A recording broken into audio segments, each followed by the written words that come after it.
Hello செல்ல பிள்ளைங்களா, எல்லோரும் எப்படி இருக்கீங்க? எல்லோரும் நல்லா இருக்க இறைவனை வேண்டுகிறேன். இன்றைக்கி மதிய உணவு என்னென்னு பார்த்தீங்கன்னா, ப்ரான் ப்ளவுங்க. ப்ரான் போட்டு ஒயிட் ப்ளவ் பண்ணியிருக்கேன். அதுக்கு மேய்ச்சா ப்ரானு, கத்திரிக்காய், முருங்கைக்காய், மாங்காய்லாம் போட்டு ஒரு குழம்பு வச்சுருக்கேன். இது தயிர் பச்சடி. இது கொடுவா மீன் ஃப்ரைங்க. இது தாங்க இன்றைக்கி மத்தியானத்தோட மெனு. இன்றைக்கி பேச போகிற விஷயம் என்னென்னு பார்த்தீங்கன்னா, ஒரு பொதுவான விஷயந்தான். என்னென்னு பார்த்தீங்கன்னா, நீட் எக்ஸாமுக்கு பயந்துக்கிட்டு நேற்றுக்கு ஒரு மாணவி தற்கொலை பண்ணிக்கிட்டாங்க. என்னன்னா, அவங்க ஏற்கனவே 2 தாட்டி எழுதியிருக்காங்க. ஆனால் அவங்களுக்கு போதிய மார்க் இல்லாதனால சீட்டு கிடைக்கல. நான் என்ன சொல்கிறேன் இந்த பேரண்ட்ஸ்கிட்ட, உலகத்தில் மருத்துவ படிப்பு மட்டும்தான் இருக்காங்க. அது ஏங்க பிள்ளைங்கள்ட்ட சொல்லி சொல்லி வளர்க்குறீங்க, மருத்துவர் ஆகணும் மருத்துவர் ஆகணும்னு. அப்படி தயவுசெய்து சொல்லியே வளர்க்காதீங்க. 12th வரைக்கும் அவங்கள ஃப்ரீயாக படிக்க விடுங்க. அவங்க நல்லா படிப்பாங்க.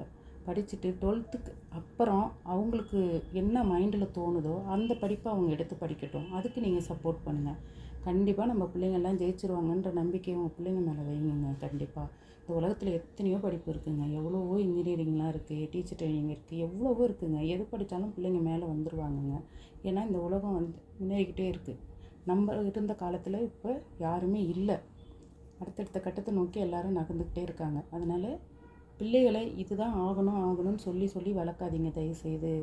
அப்படி அவங்களால ஆக முடியல, அவங்க இந்த மாதிரி ஒரு முடிவுக்கு தான் போவார். அவங்க இல்லைன்னா நம்மளால் அதை தாங்கிக்க முடியுமா சொல்லுங்கள்? கண்டிப்பாக தாங்கிக்க முடியாது. அதனால் எதாக இருந்தாலும் பரவாயில்ல, நம்ம பிள்ளைங்க நம்ம கூட இருக்கணுன்ற எண்ணத்தில் அவங்கள படிக்க வைங்க ப்ளீஸ். இது எல்லா பேரண்ட்ஸ்க்கும் நான் ஒரு வேண்டுகோளாக வைக்கிறேன். தயவுசெய்து எல்லோரும் உங்கள் பிள்ளைகளை ஃப்ரீயாக படிக்க விடுங்க. எல்லோரும் நல்லா இருக்க இறைவனை வேண்டுகிறேன். வாழ்க வளர்க.